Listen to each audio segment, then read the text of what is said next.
Working from home, as most of us are doing, raises the spectre of interruption. I'm David Labin, and thank you for joining me for another conversation in the series of Lead in the Moment.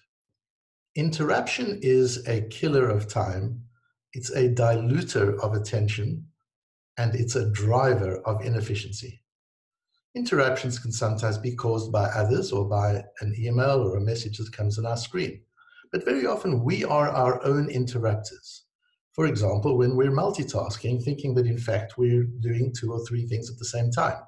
But this, Professor Earl Miller, a neuroscience professor at MIT, explains, isn't the case at all.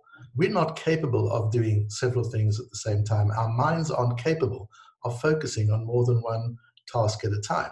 So when we are multitasking, what we're actually doing is switching very quickly from one task to another.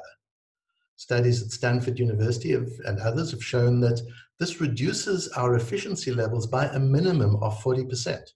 In the case of complex tasks, the efficiency loss is even greater.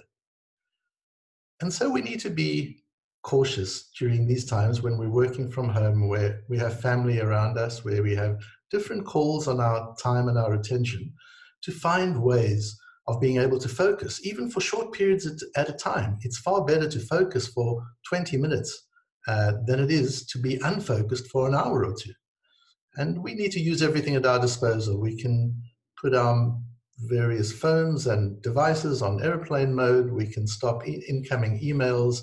We can restrict our email response time to certain times during the day. We can put a do not disturb on our door. We can explain to our families and colleagues the importance of focused attention and that we prefer not to be interrupted, but we'll make regular time available to be able to communicate with various people who need us.